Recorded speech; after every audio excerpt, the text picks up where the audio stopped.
आप देख रहे हैं श्री हरि कृपा आश्रम चैनल। संस्थापक स्वामी श्री हरि चैतन्य पुरी जी महाराज।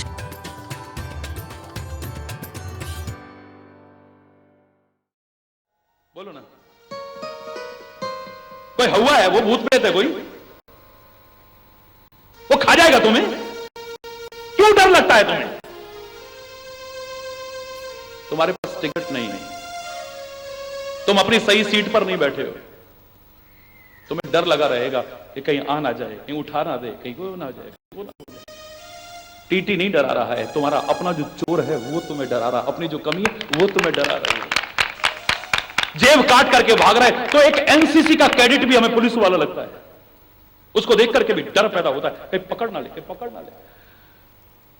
तुम्हारे मन का अपना जो चोर है वो डराता है तुम्हें, वरना तो भय है कहां। इस क्षेत्र में तो घुसते ही पहले डर खत्म होता है। आदमी ना डरता है न किसी को डराता है, वही इस क्षेत्र में पैर रख सकता है जो खुद भी ना डरे और किसी को डराए भी ना। भय काहू को देत नहीं, नहीं भय मानत आन। ना जो किसी को डराए और ना किसी से डरे,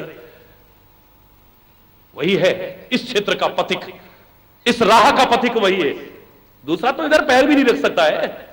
किस बात से डरना है? मौत जिस दिन आनी है आएगी, जहां आनी है आएगी। आप लोग तो नियमित सुनते हैं, तो आप देखते हैं कि ईश्वर की कृपा से सीमाओं पर भी बोलता हूं मैं, बॉर्डर पर जब बोलता हूं मैं, और उसकी कृपा से खुले शब्दों में बोलता हूं, आतंकवाद के खिलाफ भी बोलता हूं, तो आपको पता होगा कई बार तो धमकियां भी आई। एक बार तो बॉर्डर पर मैं बोल रहा था, शाम को जब पहुंचा जाते ही फोन आ गया, उड़ा देंगे। मैंने कहा ना तो अभी इतना तेज तूफान चल रहा है और ना ही इतना हल्का फुल्का हूं जो यूं ही उड़ जाऊंगा। उसका काम कर रहा हूं, जब तक कराना है वो कराएगा। दुनिया में किसी की ताकत नहीं है तो चाहे तो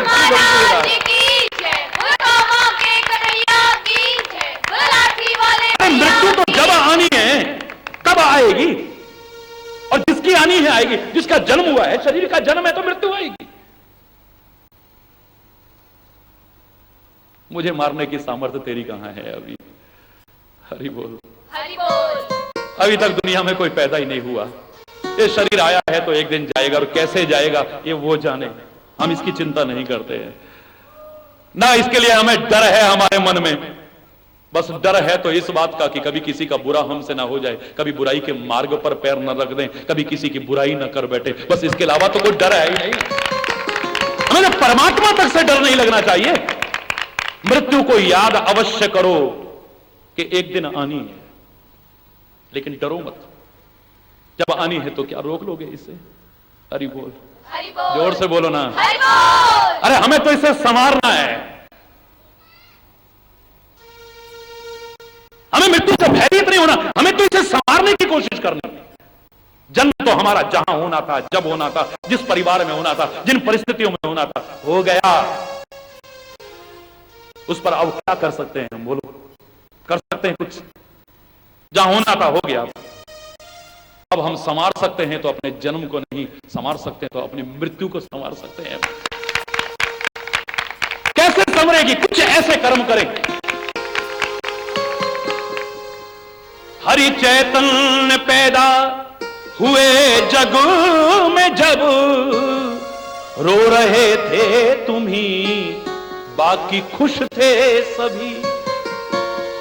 जब पैदा हुआ था तो तू ही रो रहा था, बाकी सब हंस रहे थे। मजा तब आए जब तू जाए तो तू हंसता हुआ जाए और सारी दुनिया रो रही हो, तब तेरा जीना सार्थक है। बिल्कुल सीन उल्टा हो जाए, दृश्य पलट जाए, तब मजा है।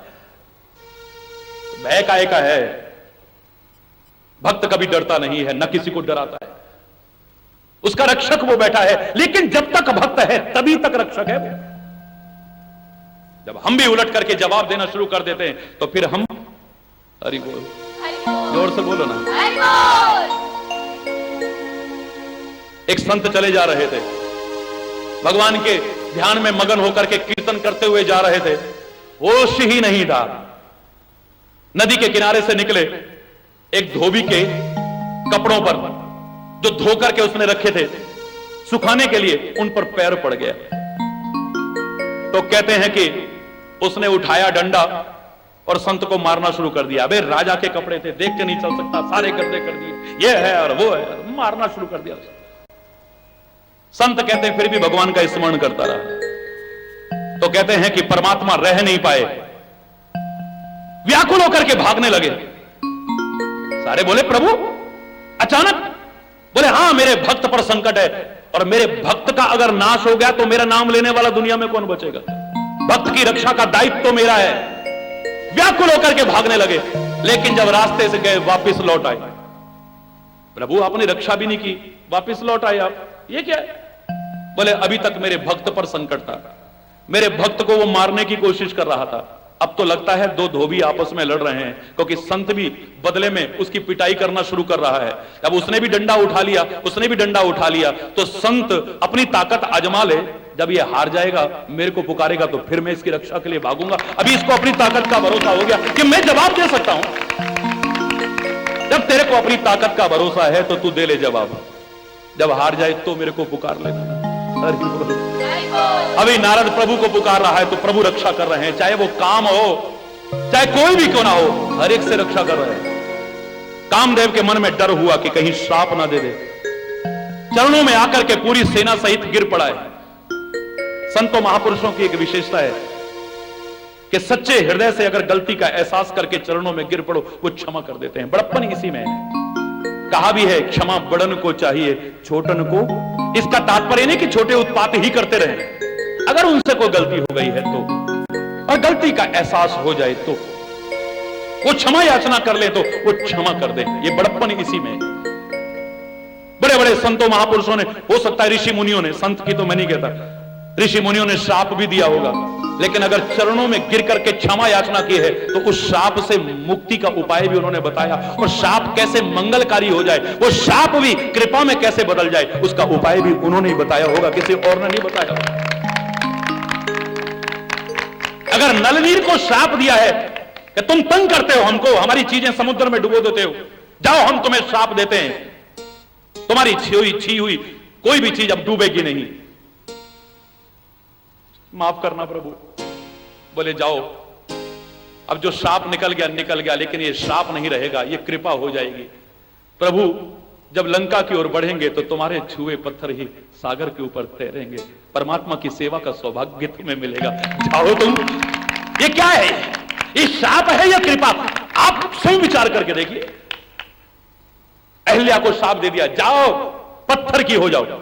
अब लोग कहते हैं पत्थर का व्यक्ति कैसे बन जाएगा? अरे पत्थर का क्या है, जड़वत व्यक्ति हो जाता है। कई बार आदमी शॉक्ड हो जाता है, मैंने कोई अपराध नहीं किया, फिर मेरे साथ वो पत्थर की तरह हो जाता है, मूर्तिवत हो जाता है। हमें ऐसे लोगों की आवश्यकता है जो आकर के जड़ हो चुके लोगों को चैतन्य करने की सामर्थ्य रखें, चाहे वो राम हो, चाहे कृष्ण हो, गुरु नानक हो, गुरु गोविंद सिंह हो, महात्मा बुद्ध हो, महावीर स्वामी हो, कोई भी क्यों ना हो, हमें ऐसे लोगों की आवश्यकता है जो जड़ हो चुके जीवों को चैतन्यता प्रदान कर सके। यहां पर पत्थर से और नारी से ही तात्पर्य नहीं,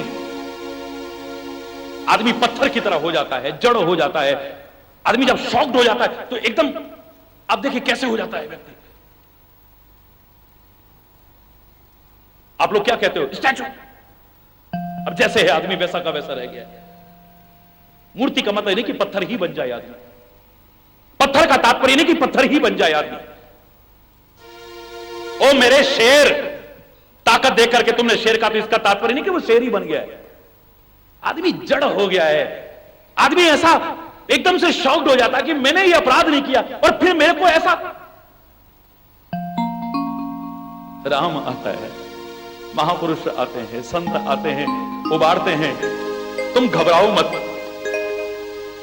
इस जड़ता से उठो, तुम चैतन्य हो जाओ, जागृत हो जाओ तुम। सचमुच तुमसे कोई अपराध नहीं हुआ है, जिसने तुम्हें ठुकराया है हम तुम्हें मिलवाते हैं उसी से, और वो जाकर के फिर उसी गौतम ऋषि से उनका मिलाप करा दे। ऐसा राम कर सकता है, ऐसे महापुरुष ही कर सकते हैं। लेकिन यहां पर जो आप सुनते हैं और सुनाते हैं कि वो पत्थर हो जाओ, जाओ श्राप दे दिया, क्षमा याचना की कि मेरे से तो कोई अपराध नहीं हुआ, तो कहते हैं जो निकल गया वो तो निकल गया, लेकिन ये श्राप अनुग्रह में बदल सकता हूं। ये कृपा में बदल जाएगा। जाओ, श्री राम आएंगे, जिनके चरणों की एक झलक पाने के लिए लोग इतने तप करते हैं, साधन करते हैं, योग करते हैं और फिर भी नहीं मिल पाते, वो स्वयं कृपा करके आकर के चरण धूलि देकर के तेरा उद्धार करेंगे। जा, अब इसे शाप कहोगे या कृपा कहोगे, आप सोच लीजिए। ये शाप है या कृपा है, आप सोचिए। इसलिए मैं कहा करता हूं, बड़े लोग अगर गुस्से में शाप भी दे दें, आपके हितैषी अगर शाप भी दे दें, तो भी आपका भला होगा, कभी बुरा नहीं होगा। और दुष्ट लोग अगर आपको वरदान भी दे दें, तो भी आपका भला होने वाला नहीं है, कभी विचार करें। संत अगर आपको शाप भी दे दे, माता पिता, कई बार मां बाप कहते हैं मर जाए, मां बाप ने हमसे कह दिया मर जा, आप तो कहते हो महाराज जी बड़ों के मुंह से ऐसी बातें मत निकलवाना, उनकी दुआएं लेना, कभी नहीं मरोगे। मैं जानता हूं वो कैसे बोल रही है। अगर तुम्हें जरा सी छींक भी आ जाएगी तो उसी मां का कलेजा देखो कैसे दहल उठेगा। तुम मां के दिल को क्या जानते हो? उसकी कठोरता में भी कोमलता छिपी होगी। आकर के चरणों में गिर पड़े हैं कामदेव सारे सेना के सहित कि कहीं गुस्से में आकर के शाप ना दे दे। लेकिन परमात्मा का, कृपा का अधिकारी वही बनेगा जो इन विकारों से बच जाए। काम को तो जीता ही है, तो आज क्रोध को भी जीत लिया। नारद जी कहते हैं जाओ घबराओ मत, तुम अपना काम कर रहे हो, हम अपना काम कर रहे हैं। संत की विशेषता इसी है, एक दुष्ट अपनी दुष्टता ना छोड़े तो संत अपनी संतता काहे को छोड़े। मैं भी अपना काम नहीं छोड़ूंगा, जाओ, तुम्हें क्षमा किया। मैंने कहा था ना, संत की विशेषता यही है, एक दुष्ट व्यक्ति दुष्टता ना छोड़े तो संत अपनी संतता काहे को छोड़े। मेरे को जो बचपन में संत से प्रेरणा मिली, मैंने कई बार सुनाई वो। मैं पीछे से चला जा रहा था, एक संत वेशधारी को देखा, मन में आया इसको प्रणाम करूं। दोहराने जैसे लगेगी घटना, लेकिन चर्चा आई है तो कह रहा हूं। मेरे मन में आया, संस्कार थे ऐसे, इनके चरणों में प्रणाम करूं। मैं आगे बढ़कर के प्रणाम करने के लिए जैसे ही तैयार हुआ, अभी पहुंचा नहीं था वहां तक, इतने में ही संत को पीछे से किसी ने गाली दी। हरि बोल। संत ने मुड़ के भी नहीं देखा, उसने और भी गंदी गाली दी। संत ने फिर भी मुड़ के नहीं देखा। मेरे मन में आया ये बहरे तो नहीं है, और बहरे नहीं है तो बड़े महान संत हैं। जानबूझ के परीक्षा लेने के लिए उनके चरणों में झुक करके धीरे से कहा महाराज जी। ऊपर से ऐसे लगा जैसे करुणा का सागर फूट पड़ा हो। उठो बेटा, उठो बेटा, उठा करके गले से लगा लिया। मैं उनके हाथों से फिसला, वापिस उनके चरणों में गया, चरण धूलि लेकर के माथे पर लगा करके अपने आप को पवित्र किया। और मैंने कहा महाराज जी पीछे को गाली दे रहा था। बोले दे ही तो रहा था, ले क्या रहा था। बड़े आराम से कह रहे, बड़े आराम से कह रहे। मैंने कहा महाराज पीछे को गाली दे रहा था, वो दे ही तो रहा था बेटा। वो छोटा था मैं, मेरे से फिर नहीं रहा गया। मैंने कहा महाराज इतनी गंदी गाली। बोले बेटा जिसके पास जो होगा वही देगा। इनके पास गालियां हैं, इनके पास क्रोध है, इनके पास दुर्व्यवहार है, ये वही दे रहे हैं। और हमारे पास क्षमा है, उदारता है, करुणा है, कोमलता है, परोपकार है, हम उसी को देने की कोशिश कर रहे हैं। इनके पास जो है वही दे रहे हैं। एक दुष्ट अपनी दुष्टता को ना छोड़े तो संत अपनी संतता को कैसे छोड़ दे। फिर तो हम इनसे भी गए गुजरे हो जाएंगे।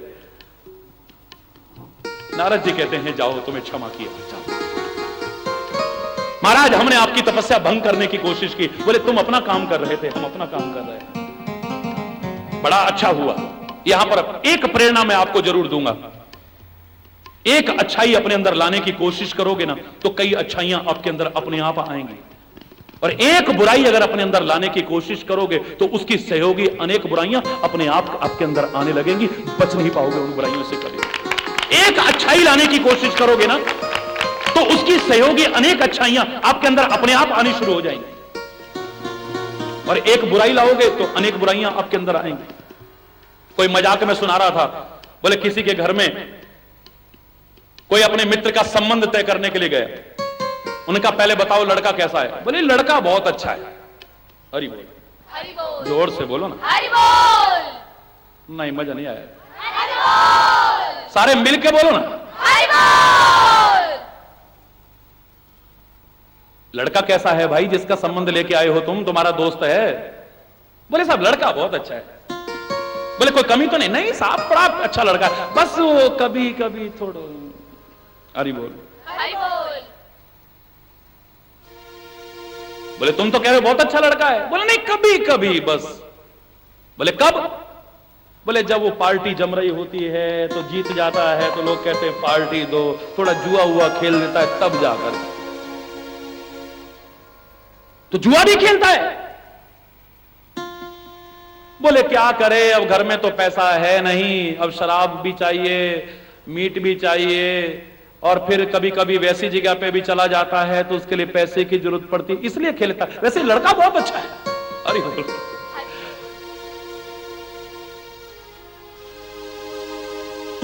और कोई कसर रह गई? बोले ना ना ना ना ना, बस वैसे लड़का बहुत अच्छा है, पर कभी जुए में हार जाए और पैसा भी ना रहे तो कहीं से हाथ साफ कर लेता है, बस वो कभी कभी चोरी वोरी का, बाकी वैसे लड़का बहुत अच्छा है। और उस चक्कर में कभी कभी जेल गया है, बस वैसे लड़का बहुत अच्छा है। अरे बोल, एक बुराई आती है तो पता नहीं कितनी बुराइयां आती हैं, एक अच्छाई आती है तो पता नहीं कितनी अच्छाइयां आती हैं।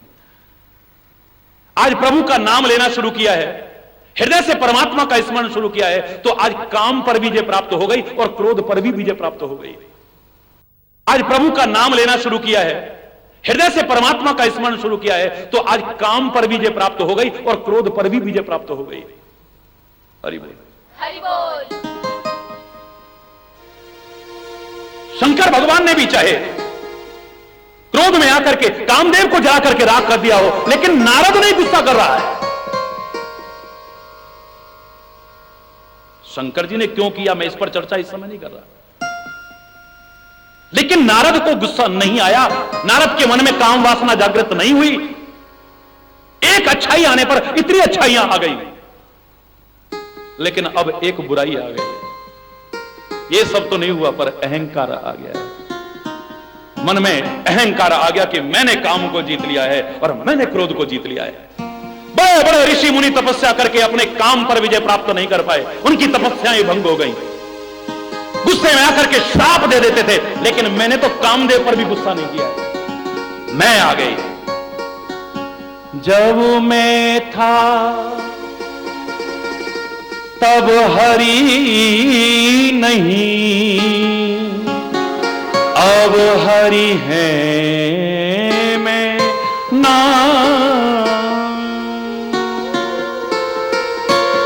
जब मैं था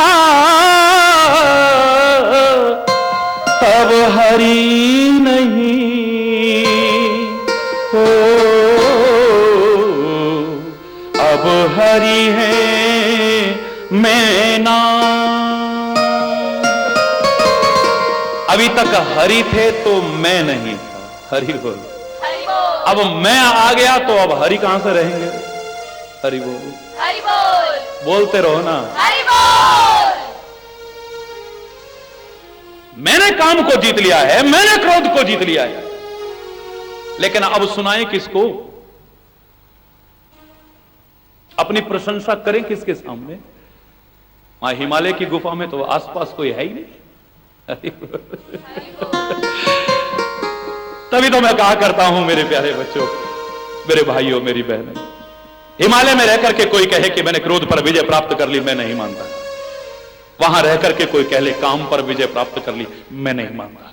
वहां रहकर के कोई कह ले लालच मेरे को नहीं आता है, मैं नहीं मानता। वहां जब चिड़िया भी पर नहीं मार रही हिमालय में, किसी ने आपके साथ दुर्व्यवहार नहीं किया, तो आपको गुस्सा कहां से आएगा? हरि बोल, हरि बोल। कोई वहां पर आपको कुछ चढ़ाने नहीं आया, कैसे पता लगेगा आपको लालच है या नहीं है? कोई वहां पर आया नहीं तो आपके अंदर कोई वासना पैदा हुई या नहीं, कैसे पता चलेगा?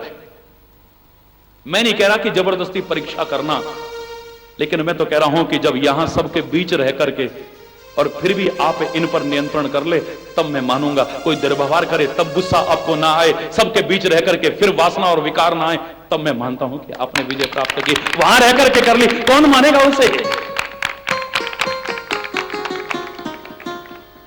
आदमी आत्म प्रशंसा नहीं करता है। हिमालय में रह करके मैं कैसे मान लूं? जब लोगों के बीच रहो तब अपनी बड़ाई ना करो, तब मैं मानूं। दूसरों की बड़ाई देखो, अपने दोष देखो, अपनी कमियां देखो और उन्हें दूर करने की कोशिश करो। यहां रह करके करो तब समझे ना। हिमालय में रह करके नहीं साहब हमें अपनी बड़ाई अच्छी, तू करेगा किसके सामने? वहां कोई है ही नहीं। नारद जी तो बड़े महान हैं, इतना याद रखना। नारद जी के तो चरणों में बार बार नमन करता हूं। जिसे कोई रद्द ना कर सके वो है नारद। दुनिया में किसी की ताकत नहीं जो उसे रद्द कर दे। ना रद्द कर सके जिसे वो है नारद, परमात्मा का परम भक्त है। लेकिन ऐसे लोगों के जीवन में जो कमियां दिखाई जाती हैं, इसलिए दिखाई जाती हैं कि तुम अहंकार मत करना। हमें गुस्सा नहीं आ सकता है, जब ऐसों को आ गया तो तुम क्या हो। हमारे अंदर काम नहीं आ सकता, जब ऐसों के मन में आ गया तो तुम क्या हो। हरि बोल। परमात्मा इन महापुरुषों को माध्यम बना करके तुम्हें सिखाते हैं कि तुम्हारे अंदर कहीं अहंकार ना आ जाए। देखो इनको, ऐसी स्थिति होने के बाद भी जब इनके जीवन में विकार आ गए तो तुम भी सतर्क रहना, नित्य आत्मा अन्वेषण करना। छोटी सी भी अगर कमी दिखाई दे उसे तुरंत दूर करना, वरना एक दिन छोटी सी फुंसी नासूर बन करके तुम्हारे जीवन को लेने वाली बन सकती है। छोटी छोटी फुंसियां भी, छोटी छोटी कमियां भी दिखे उसे तुरंत उपचार करो, नित्य देखो। अहंकार मत करो कि हमारे अंदर ऐसा नहीं आ सकता, हमारे अंदर ऐसा नहीं आ सकता। जो कहता है मैं अहंकार नहीं करता, यह सबसे ज्यादा खतरनाक अहंकार है। हरि बोल। मैं झूठ नहीं बोलता, यह सबसे खतरनाक झूठ है। हरि बोल। पता नहीं कब कब कैसे कैसे बोल जाते हो, कहते हो झूठ नहीं बोलता। ये तो बिल्कुल वैसा ही हुआ। भगवान कसम, मैंने कसम खाना छोड़ दिया है। हरि बोल। कसम से मैंने कसम खाना छोड़ दिया। तेरी कसम, कसम मैं खाता ही नहीं। ये तो बिल्कुल वैसा ही हुआ है सारे कसम। नारद जी के मन में काम पर किसी प्रकार का प्रभाव नहीं पड़ा है, क्रोध का कोई प्रभाव नहीं पड़ा, लेकिन अहंकार आ गया है। किसको सुनाऊं? तो हिमालय में ही नजदीक भगवान शंकर रहते हैं, चलो उनके पास चलता हूं। एक बात और अब मैं आपको बता दूं कि संग अगर अच्छों का करोगे तो वो अच्छी सलाह देंगे, आप बुरों का संग करोगे तो चाहे झूठी आपकी प्रशंसा करे लेकिन आपके जीवन को बर्बाद करके रख देंगे। नहीं नहीं, तू तो बहुत अच्छा है, तू तो बड़ा भगत है, तू तो बड़ी भक्तानी है। अरे भैया तेरे लिए क्या नहीं। अच्छों का संग करना, बड़ों का संग करना, ऊंचों का संग करना, नीचों का संग मत करना कभी। भगवान शंकर के पास गए। भगवान शंकर के पास जाकर के कुशल क्षेम इत्यादि हुई। उसके बाद कहा कहो मुनिराज कहां से पधारे? बोले हम भी यहीं थे जी। और कहां थे? यहीं थे हम हिमालय में। क्या कर रहे थे हिमालय में? बोले बस तपस्या कर रहे थे। हरि बोल। हरि बोल। तपस्या कर रहे थे? अच्छा तपस्या कर रहे थे आप? बोले हां बस मन लग गया हिमालय में, मन यहां से जाने का हुआ नहीं। बस फिर तो हमने तपस्या की और ऐसी तपस्या की, हे भोले बाबा वो कामदेव आया, इंद्र का भेजा हुआ। बड़ी कोशिश की उसने, सुंदर सुंदर अप्सराएं भेजी, ऐसा किया वैसा किया, पर मेरे मन में कोई विकार नहीं आया। मैंने काम को जीत लिया और काम आकर के मेरे चरणों में गिरा, क्षमा याचना करने लगा। मैंने कहा जाओ यार, तुम भी किससे पाला पड़ा याद करोगे। जाओ जाओ यहां से, तुमने अपना काम किया, हमने अपना काम किया, हम तुम पर कोई गुस्सा नहीं करते, जाओ। मैंने उसे कोई श्राप नहीं दिया। मैं चाहता तो उसे जला करके राख कर देता, मैं चाहता था। हरि बोल। हरि बोल।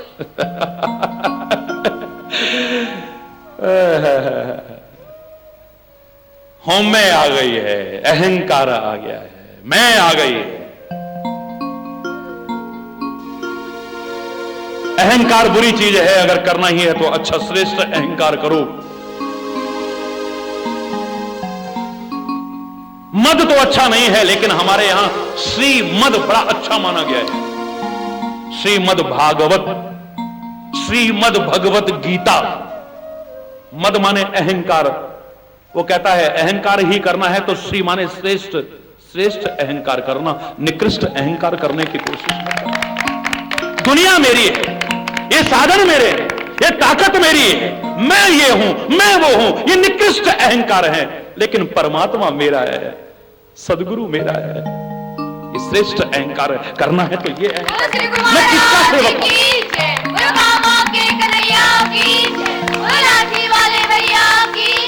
कैसा है मेरा परमात्मा? मैं उसका सेवक हूं। कितना महान है मेरा सदगुरु? मैं उसका सेवक हूं, उसका शिष्य हूं। और खाली अहंकार नहीं, उसके लायक जीवन भी बनाना। कोई ये ना कहे अरे बड़ा बनता है उनका शिष्य और वैसे देखो कैसा जीवन है, वैसे बड़ा बनता है भगवान का भक्त और वैसे देखो कैसा जीवन है। इस पर भी निगाह दौड़ाए रखना कभी, कोई उंगली ना उठाए तुम पर कि तुम कैसे शिष्य हो, कैसे भक्त हो तुम। अहंकार ही करना है तो ऐसा करो। ये जो निकृष्ट अहंकार है, अपनी शक्तियों का जो अहंकार है, अपने साधनों का जो अहंकार है, ये निकृष्ट अहंकार है। हमारे जीवन को पतन की ओर ले जाता है, हमारी प्रगति के मार्ग को अवरुद्ध कर देता है और हमें परमात्मा से दूर कर देता है। यह अहंकार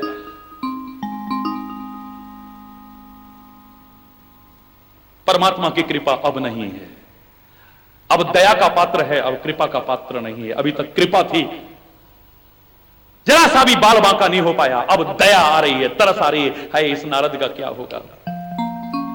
मैं फिर कह रहा हूं, सतर्क कर रहा हूं, नारद को खाली माध्यम बना रहे हैं आप। अब ऐसा व्यक्ति दया का पात्र है, कृपा का पात्र नहीं। तरस आता है, अरे देखो इसके जीवन का क्या होगा। अभिमानी का सिर तो हमेशा नीचा होता है, इतना याद रखना। मैंने एक बार कहा था, हम कई बार अहंकार में आकर के दूसरों का तिरस्कार करना शुरू कर देते हैं, दूसरों को छोटा समझ करके उनका अपमान करना शुरू कर देते हैं। यह अच्छी बात नहीं है। गुलाब का फूल खिला हुआ था, और खिला होता तो कोई बात नहीं, फूला हुआ था। फूलना ऐसे भी आता है और फूलना अहंकार में भी, अहंकार में फूला हुआ है।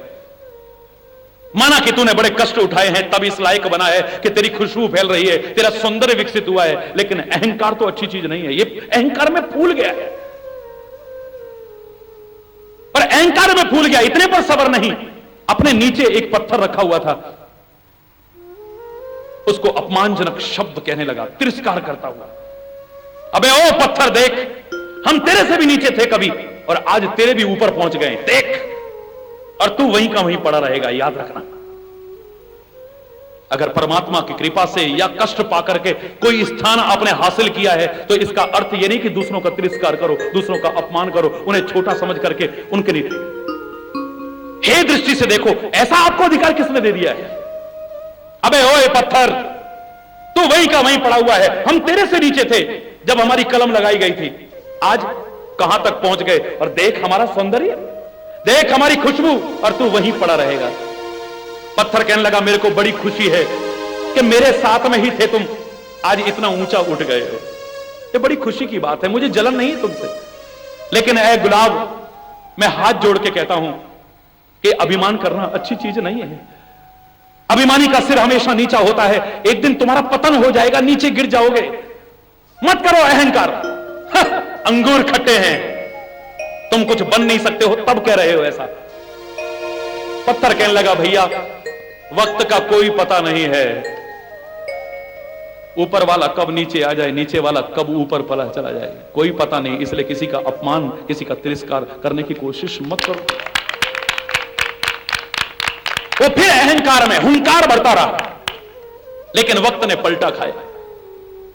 एक मूर्तिकार उधर से गुजर रहा था, निगाह पड़ी, बड़ा चिकना और बड़ा सुंदर पत्थर है, इसकी तो बड़ी प्यारी मूर्ति बन सकती है। आगे बढ़ा, मजदूर बुला करके पत्थर उखड़वाया, वहां से जमीन में गड़ा हुआ था निकलवाया, गाड़ी में रखवा करके ले गया, और छेनी और हथौड़ी की चोटें शुरू हो गई। ज्यों ज्यों कष्ट पाता गया, निखरता गया। तभी कहा है, मिटा दे अपनी हस्ती को अगर कुछ मर्तबा चाहे, कि दाना खाक में मिल गुलो गुलजार होता है, दाना खाक में मिलकर गुलो गुलजार होता है। जितना कष्ट पाता है व्यक्ति, उसके जीवन का सौंदर्य उतना निखरता चला जाता है। संगे मरमर की खान से दो पत्थर निकले, लेकिन एक दहलीज पर रखा गया, उस पर लोग चप्पलें उतारते हैं, पैरों से रोनते हुए आते हैं। एक की मूर्ति बनाई, उसकी पूजा करते हैं। क्यों करते हैं महाराज जी ऐसा? मैंने कहा, जितनी छेनी और हथौड़ी की चोट इस मूर्ति ने सहन की है, उस दहलीज के पत्थर ने सहन नहीं किए हैं। आज इस लायक बना है तो कष्ट पाकर के बना है, इतने कष्ट पाकर के ये बड़प्पन इसके अंदर आया है। जैसे जैसे तराशता चला गया, क्या रूप बना है आज, बांके बिहारी की बड़ी प्यारी सुंदर मूर्ति बन गई है। आज तो देखता रह गया, आंखें हटाने को खुद अपना मन नहीं कर रहा है। घर में अभाव था, मजबूरी में दुकान पर ला करके रखनी पड़ी मूर्ति, बेचने को मन नहीं कर रहा। एक व्यक्ति गाड़ी में निकल रहा था, मंदिर बनवाया था, मूर्ति की तलाश थी, कोई अच्छी मूर्ति मिल जाए। देखी, बड़ी सुंदर मूर्ति लगी, मुंह मांगी कीमत देकर के मूर्ति को ले गया, ले जाकर के मंदिर में विराजमान किया। ना भगवान फल देते हैं, ना संत गुरु फल देते हैं, ना देवी देवता फल देते हैं, ना तीर्थ फल देते हैं। फल देता है तो हमारा विश्वास फल देता है। जहां जम जाए हमें वहीं सब कुछ मिल सकता है, और न जमे तो हमें कहीं कुछ नहीं मिल सकता है। हमारा विश्वास दृढ़ हुआ, लोगों ने बड़े प्यार से, भावना से और विश्वास से वहां पर सेवा पूजा प्रारंभ की। लोगों की मनोकामनाएं पूर्ण होने लगी, प्रसिद्धि फैली दूर दूर तक, दूर दूर से लोग आने लगे। एक दिन एक व्यक्ति वहीं से आया जहां से मूर्ति बनने से पहले यह पत्थर के रूप में पड़ा था। वहीं पर एक गुलाब का पौधा, उसमें वही फूला हुआ गुलाब जो अहंकार के कारण इसका तिरस्कार कर रहा था, इसका अपमान कर रहा था, उसी गुलाब को तोड़ करके वो व्यक्ति ले आया, ला करके मूर्ति के चरणों में चढ़ाया। मूर्ति ने पहचाना, मुस्कुरा गई, मैं तेरा तिरस्कार नहीं कर रही ए पुष्प, मैं तेरा अपमान करने को तैयार नहीं हूं, लेकिन मैंने तेरे से कहा था ना, अभिमानी का सिर एक दिन नीचा होता है। देख ले आज मैं किस रूप में हूं और तू मेरे चरणों में पड़ा हुआ है। देख ले, तुम्हें कोई तराशने वाला मिल जाए, तुम्हारे जीवन को, सौंदर्य को निखारने वाला कोई मिल जाए, ऐसा सच्चा संत मिल जाए, सदगुरु मिल जाए, कोई महापुरुष मिल जाए, कोई अच्छा मार्गदर्शक मिल जाए, तुम जो पत्थर की तरह निश्चेष्ट पड़े थे, तुम्हें इस लायक बना सकता है कि सारी दुनिया में तुम आदरणीय बन जाओ, प्रशंसनीय बन जाओ, बन सकते हो तुम। तुम्हारी प्रतिभाओं को निखारने वाला मिलना चाहिए। तुम सबके अंदर प्रतिमाएं छुपी हुई हैं, पर उन्हें निखारने की आवश्यकता है। पर जो मैं कह रहा था कि अहंकार नहीं करना चाहिए, पर नारद के मन में अहंकार आ गया। अहंकार व्यक्ति को गिरा देता है, भगवान शंकर जानते हैं। नारद से कहने लगे, हे मुनिराज, मैं हाथ जोड़ करके तुम्हें एक प्रार्थना करता हूं, यह अभिमान अच्छा नहीं। मैंने काम को जीत लिया, मैंने क्रोध को जीत लिया, इस अभिमान का परित्याग कर दो।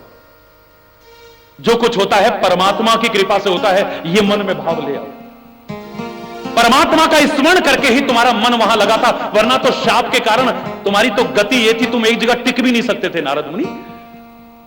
ये परमात्मा की कृपा का परिणाम था कि तुम एक जगह टिक करके तपस्या करने लगे थे।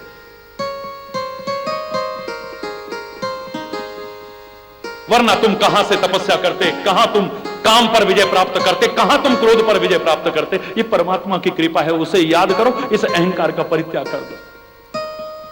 जब कोई अच्छी शिक्षा देता है ना, और खास तौर से हमारे अंदर अहंकार हो, अपनी कला का, अपने रूप का, अपने ज्ञान का, तो हमारे अहंकार को चोट पहुंचती है। हरि बोल, तिलमिला उठते हैं हम लोग। हम ये नहीं सोचते कि ये हमारे हित के लिए कह रहा है। हितैषी की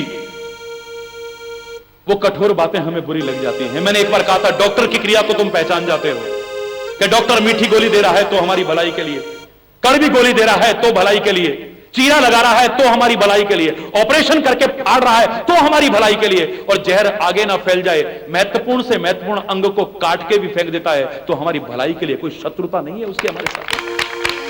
डॉक्टर की क्रिया को पहचान जाते हो, वो भी तब जब तुम अबोध नहीं हो, बोध वाले हो तुम। अबोध बच्चा डॉक्टर के नाम से डरता है, चलो डॉक्टर के पास, नहीं मामा सुई लगाएगा, सुई, मैं नहीं जाऊंगा डॉक्टर। वो डॉक्टर के नाम से डरता है। अबोध बच्चा डरता है, समझदार बच्चा नहीं डरता है, डॉक्टर के नाम से डरता है। पर कौन? अबोध, जिसे बोध नहीं है कि डॉक्टर हमारा हितैषी है, हमारा कोई शत्रु नहीं है। ऐसे ही अपने बड़े बुजुर्गों की बातें हमें कई बार बड़ी विचित्र सी लगती हैं, संतों की बातें बड़ी विचित्र सी लगती हैं, महापुरुषों की बातें बड़ी अच्छी नहीं लगती हैं, जो हमारे अहंकार पर चोट पहुंचाने वाली बातें हैं, लेकिन हमारे हित की बातें हैं, हमें बड़ा बुरा लगता है उस समय। नारद जी को बड़ा बुरा लगा, मन करा यहां से उठ के चल दो, मैं तो इनके पास चल के आया और ये मेरा अपमान कर रहे हैं। अरे हमने काम को जीता, हमने क्रोध को जीता, इन्होंने हमारी महत्ता समझी नहीं। भगवान शंकर बोले मेरे को तो सुना दिया सो सुना दिया, जीम यह कथा सुनायो मोही।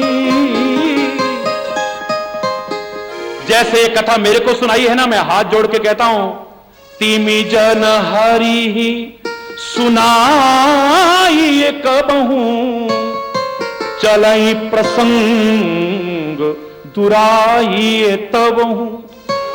जैसे मेरे को सुना दी, भगवान श्री हरि को अपने अहंकार की कथा मत सुना देना कभी।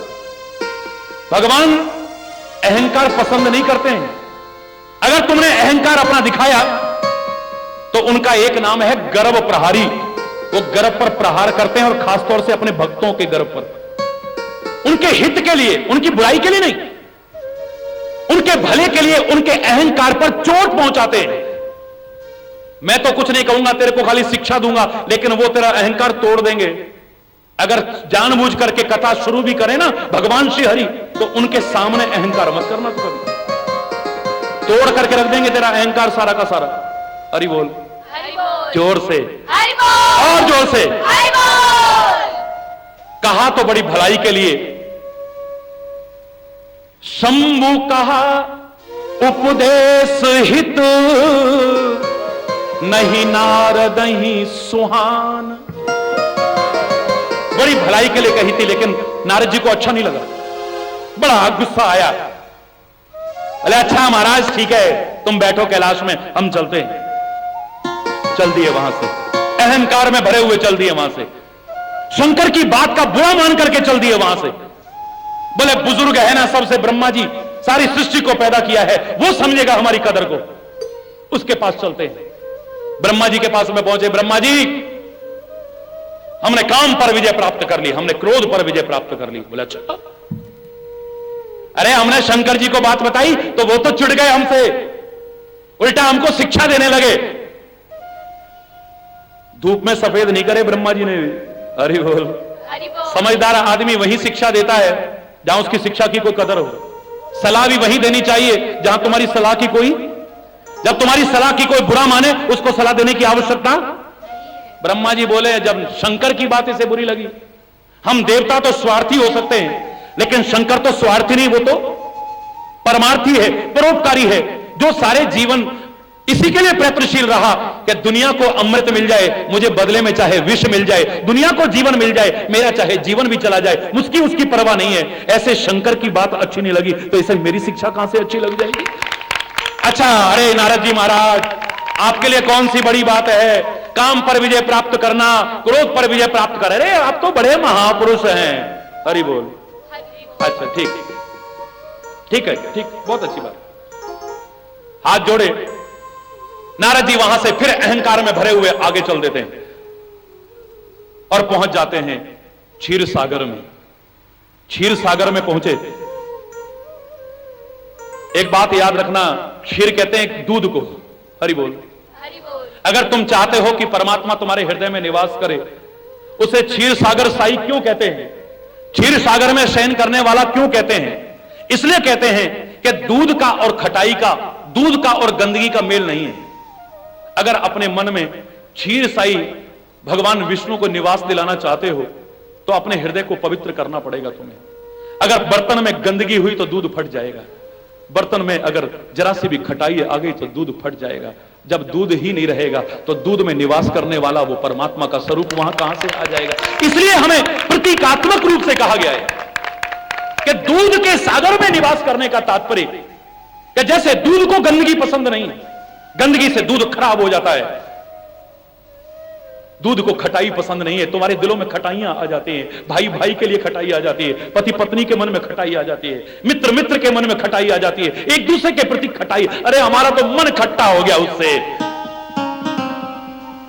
हरि बोल, जोर से हरि बोल। ये जो खटाइयां जब तक आपके अंदर आ रही हैं, मन में गंदगी जब तक मन में है, तब तक परमात्मा का निवास आपका मन नहीं बन पाएगा। और जब तक गंदगी है तब तक आपको चैन और सुकून भी मिलने वाला नहीं है। मैं दावे से कह रहा हूं। महाराज जी मन बड़ा बेचैन है, महाराज जी मन बड़ा बेचैन है। कई बार बता चुका हूं, कई लोग कह देते हैं, तो मैं उनको उत्तर यही दिया करता हूं ईश्वर की कृपा से। मैंने कहा भाई एक बात बताओ, तुम्हारी आंख में गंदगी आ जाए, जब तक आंख से दूर नहीं होती तुम्हारी आंख को चैन मिलता है कभी? बोलो। अगर जबरदस्ती चैन महसूस भी करोगे, उस गंदगी को दूर नहीं करोगे, सहन करते रहोगे, तो गंदगी इकट्ठी होकर के इन्फेक्शन पैदा कर देगी, तब आप और भी बेचैन हो जाओगे। आंख से गंदगी जब तक दूर नहीं होती आंख को चैन नहीं मिलता है। कान में गंदगी आ जाए, जब तक कान से दूर नहीं होती कान को चैन नहीं मिलता है। नाक में गंदगी आ जाए, जब तक दूर नहीं होती नाक को चैन नहीं मिलता है। मुंह में गंदगी आ जाए, कफ या थूक इत्यादि, जब तक दूर नहीं होती मुंह को चैन नहीं मिलता है। शरीर में गंदगी आ गई इकट्ठी होकर के, अब जब तक शरीर से दूर नहीं होती आपके शरीर को चैन, किसी अंग में आई गंदगी उस अंग से दूर ना हो, उस अंग को चैन नहीं मिलता है। शरीर में आई गंदगी शरीर से दूर ना हो तो शरीर को चैन नहीं मिलता। ऐसे तुम्हारे मन में आई गंदगी भी जब तक दूर नहीं होगी तुम्हारे मन को भी चैन मिलने वाला नहीं। तब तक तुम्हारे मन को चैन नहीं मिलेगा, सुकून नहीं मिलेगा, शांति नहीं मिलेगी, कहीं भटक लेना। इसकी गंदगी को साफ करना पड़ेगा। पहले सत्संग का साबुन लगाओ ना, ये विचार जो मिल रहे हैं इन्हें अपनाओ ना। तुम सफाई करने वाले आते रहते हैं संत महापुरुष, लेकिन निरंतर सत्संग की आवश्यकता है, निरंतर सद्विचार की आवश्यकता है, सत्चिंतन चिंतन की निरंतर आवश्यकता है, स्वाध्याय की निरंतर आवश्यकता है। संत और गुरु के वचनों को हमेशा स्मरण करते रहने और अपनाने की आवश्यकता है। एक बार सत्संग मिल गया आपकी पुरानी सारी गंदगी दूर हो जाएगी, तो फिर सत्संग की क्या आवश्यकता है? कपड़े पर पुरानी गंदगी एक बार साबुन लगने पे साफ हो जाएगी, पर आगे फिर कपड़ा गंदा नहीं हो, कोई गारंटी है क्या? इसे निरंतर साबुन की आवश्यकता है। ऐसे ही मन की गंदगी को भी साफ करने के लिए निरंतर सत्संग रूपी साबुन की आवश्यकता निरंतर आवश्यकता है। एक बार साफ हो गया इसका तात्पर्य नहीं कि अब सत्संग की आवश्यकता नहीं, आपको जीवन पर्यंत आवश्यकता है। और सत्संग का तात्पर्य नहीं कि खाली हरि चैतन्य आकर के करे, उसे ही सत्संग कहते हैं। जहां पर भी सत्य चर्चा चल रही है, सौभाग्यशाली हैं आप। यहां पर तो कितने संत महापुरुष मैंने सुना आते रहते हैं, और फिर तो अब घर घर में संदेश पहुंचता है।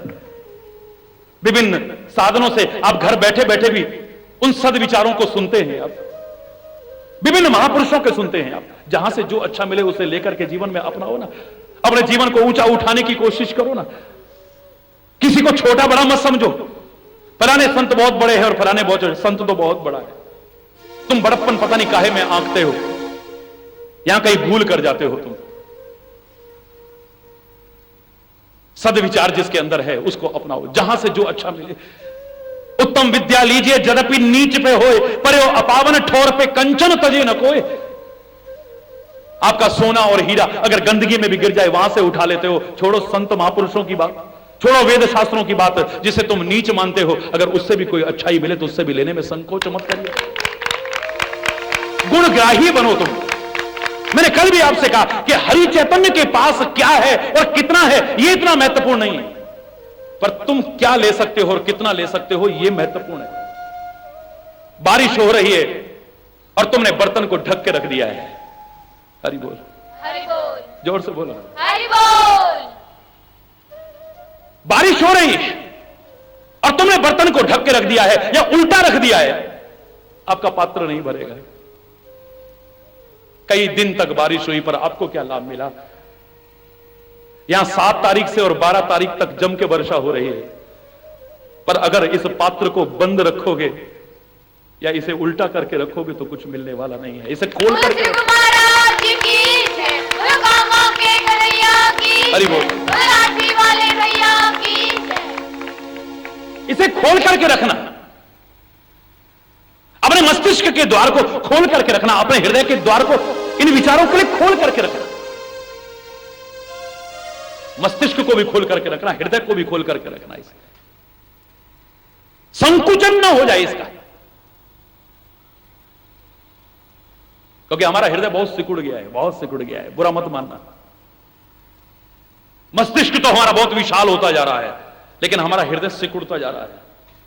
पता नहीं कहां कहां की सोच जाते हैं और कितनी कितनी सोच जाते हैं हम, लेकिन दिल इतना छोटा हो गया है कि उसमें भाई के लिए भाई के पास जगह नहीं है, माता पिता के लिए बच्चों के पास जगह नहीं है, एक दूसरे के लिए एक दूसरे के पास जगह नहीं है। दिल हमारे इतने छोटे होते चले जा रहे हैं। उदार हृदय से अपने जीवन को अपनाने से पहले हृदय खोल करके इन विचारों को पहले अपनाइए, सुनिए इन्हें। अभिमान तो अच्छा नहीं है। क्षीर सागर में पहुंचे, मैं नहीं कह रहा कि भगवान क्षीर सागर में ही रहते हैं, मैं नहीं कहता कि परमात्मा वैकुंठ में ही रहते हैं। कहां रहते हैं परमात्मा? जहां तुम हृदय से याद करो वो वहीं रहते हैं। करके तो देखो।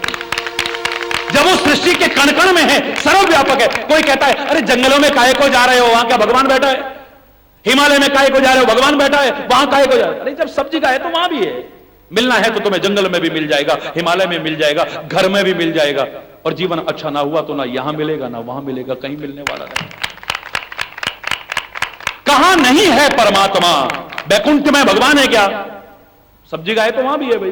क्षीर सागर में भगवान है क्या? क्यों नहीं है वहां पे? जब सब जगह है तो वहां भी है। मूर्ति में भगवान है क्या? क्यों नहीं है मूर्ति में भी? जब सब जगह है तो उसमें भी है। मैं नहीं कहता कि मूर्ति में ही भगवान है, क्योंकि ही में और भी में there is lots and lots of difference. मूर्ति में ही भगवान है इसका तात्पर्य और कहीं नहीं है। क्षीर सागर में ही भगवान है इसका तात्पर्य और कहीं नहीं है। वैकुंठ में ही भगवान है इसका तात्पर्य और जगह नहीं है। वो कहां नहीं है? हर जगह है, इसलिए उसका प्राकट्य कहते हैं, आना नहीं कहते हैं। भगवान आए, द्रौपदी की लाज बचाई। कहीं से आए होते तो एक क्षण का भी विलंब हो जाता तो द्रौपदी की लाज तो लुट चुकी होती।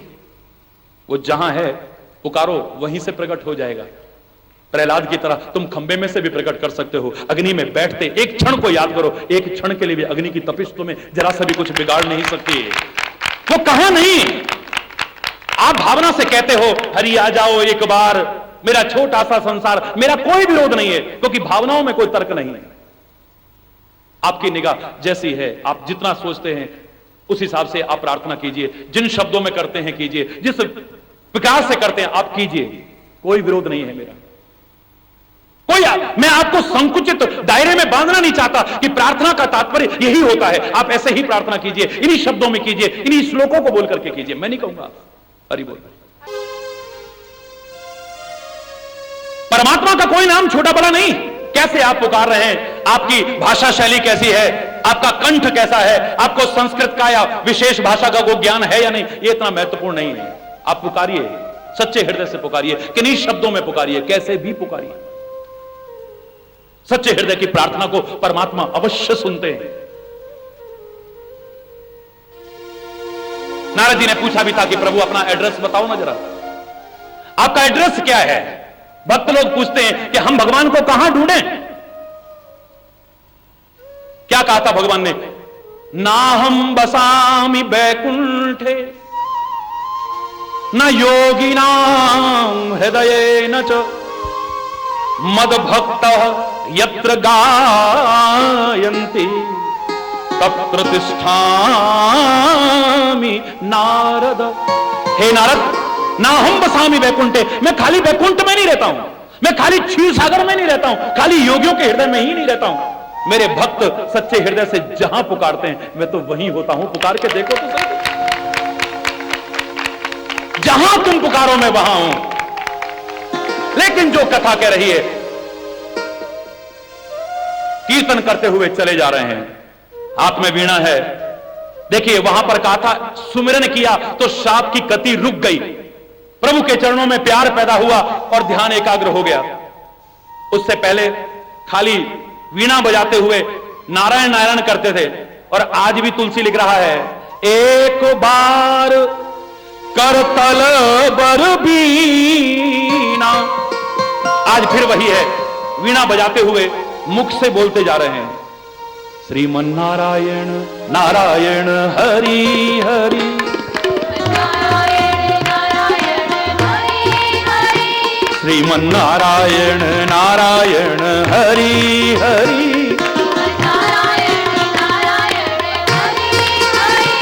लक्ष्मी नारायण नारायण हरि हरि, लक्ष्मी श्रीमन नारायण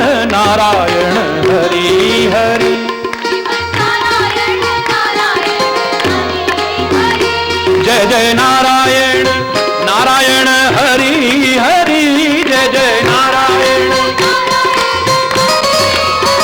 श्रीमन नारायण नारायण हरि हरि, श्रीमन नारायण नारायण हरि हरि,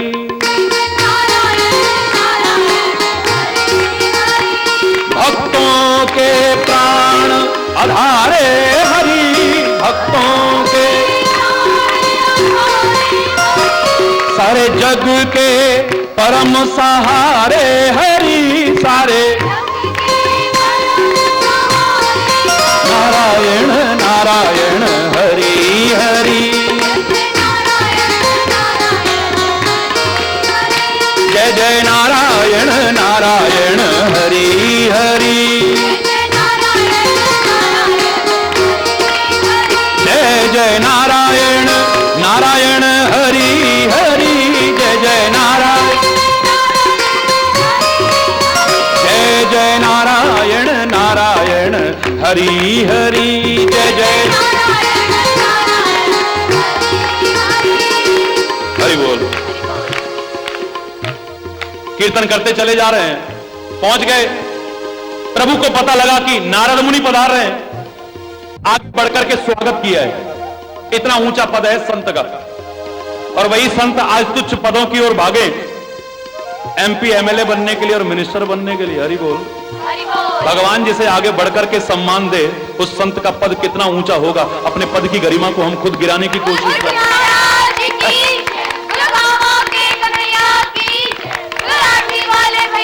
बहुत ऊंचा पद है संत का, अगर अपनी संतता को बनाए रखता है तो।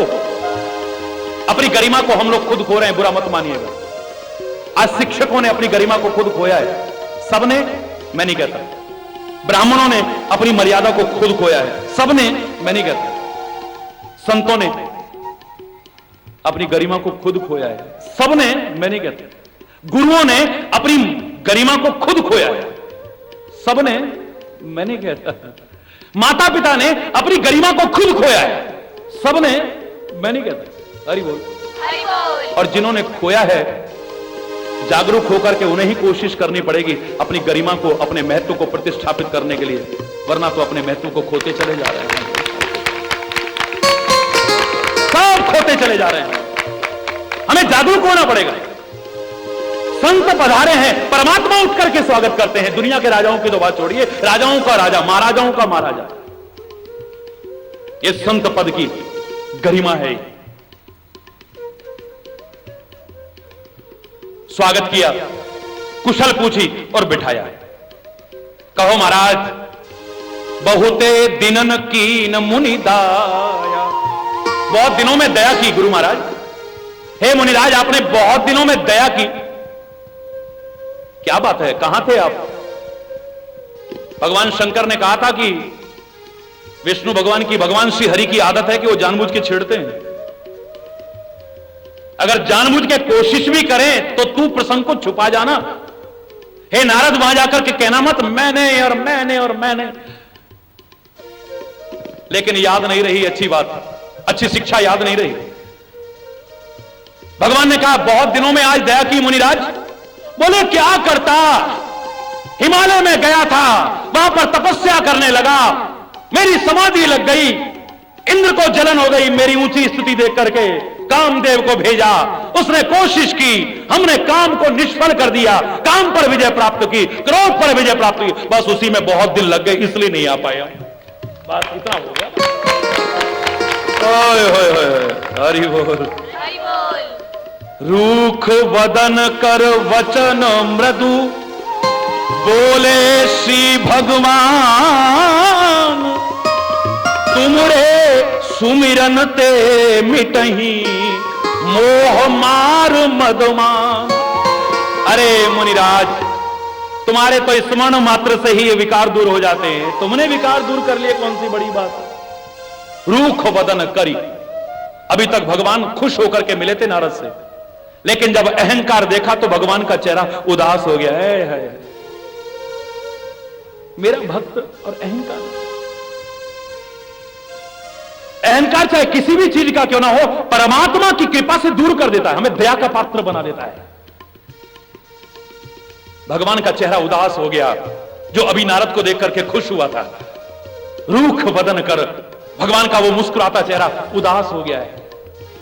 लेकिन फिर भी मृदु वचन बोल रहे हैं, हे मुनिराज, तुमरे सुमिरन ते मिटहि, तुम्हारे तो स्मरण मात्र से तुम्हारी कृपा हो जाए तो दुनिया के काम क्रोध इत्यादि दूर हो सकते हैं, तुम्हारे दूर होगा तो कौन सी बात। नारद जी को थोड़ा सा झटका लगा, तुम्हारी कृपा से भगवान कह रहे हैं, हरि बोल, जोर से बोलो ना, ओहो, मैंने कहा कि मैंने ऐसा किया, मैंने ऐसा किया, ये कह रहे हैं अरे सब आपकी कृपा है, ये तो आपकी कृपा से तो औरों का भी हो जाता, भगवान कह रहे हैं। थोड़ा झटका लगा, कहीं गलती हो रही है मुझसे, हरि बोल, हरि बोल। अपनी गलती का एहसास हो जाता है अगर आदमी चाहे तो, और ना चाहे तो कोई एहसास भी कराता रहे, वो अड़ा रहेगा, नहीं मेरी क्या गलती है, मेरी क्या गलती है। आदमी एहसास करे, उसे अपनी गलती का एहसास ना, उसे पूछना पड़ेगा क्यों मुझसे क्या गलती हो गई, क्यों मुझसे नाराज है, मुझसे क्या गलती हो गई, पूछना पड़ेगा। तुम्हें अपनी गलती का तुम्हारी अंतरात्मा एहसास करा देगी। सोच के तो देखो जरा सा शांति से, आत्मा की आवाज को सुन करके तो देखो जरा, शांत होकर के। तुम्हें कभी सुनने की कोशिश नहीं की, इतने व्यस्त हो तुम, इतने बहिर्मुख हो चुके हो, आवाज तो चल रही है निरंतर, लेकिन तुम्हें सुनाई नहीं दे रही है। घड़ी की टिक टिक टिक टिक सारा दिन तुम्हारे कान के पास चल रही थी, लेकिन जब तक बिजी थे तुम, तुम्हें सुनाई नहीं दे रही थी। वही घड़ी के टिक टिक टिक टिक, शांत वातावरण हो, नीरव वातावरण हो, फटाफट सुनाई दे जाती है। ऐसे ही शांत होकर के, निष्पक्ष होकर जरा सा विचार करो, तुम्हारी आत्मा की आवाज जो तुम्हें सुनाई नहीं दे रही, तुम्हें सुनाई देने लग जाएगी। तुम्हें पता चल जाएगा कि तुम्हारा जीवन कहां चल रहा है, लोग तुम्हें क्या समझते हैं, तुम्हारा मन तुम्हें क्या समझता है, लेकिन तुम कितने पानी में हो तुम्हें पता चल जाएगा। हरि बोल, किसी को बताने की आवश्यकता नहीं है। झूठा अहंकार हमारा चूर चूर हो जाएगा, लेकिन जो हमारे हितैषी हैं, वो हमारे भले के लिए सोचते हैं, इनका अहंकार इनका पतन कर देगा, इसको दूर करने की कोशिश की जाए। विशेष तौर से हमारे परमात्मा, हमारे सदगुरु हमारी भलाई के लिए हमारा अहंकार दूर करते हैं। भगवान बोले आपकी कृपा से ऐसा हो रहा है। इतने पर भी नारद जी ने बोला तो सही, कृपा तुम्हारी, बोलो सकल भगवाना। अरे नहीं नहीं नहीं, आपकी कृपा है, आपकी कृपा है। तो नारद जी को लगा ये कह रहे हैं आपकी कृपा और भगवान की कृपा, तो कहीं गलती हो गई मुझसे। नहीं नहीं नहीं प्रभु, आपकी कृपा है। लेकिन तुलसी कहता है यहां भी अभी अहंकार की बू नहीं गई। कहा तो जरूर कि कृपा तुम्हारी सकल भगवाना, पर नारद कयहु सहित अभिमान। अभिमान के साथ में कहा है। एक व्यक्ति से पूछा और भाई क्या हाल है, अरे साहब सब आपकी कृपा है।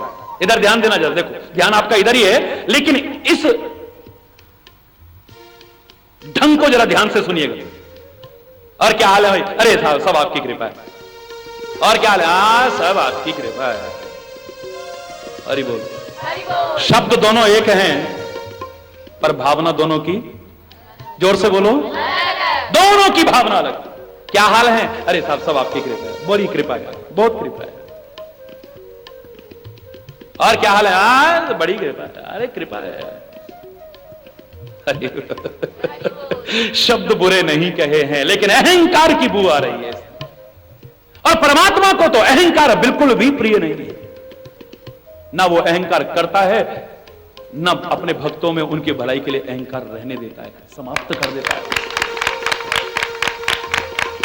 बुरा तो लगेगा इसे बहुत बुरा लगेगा जब इसके अहंकार पर चोट होगी। तो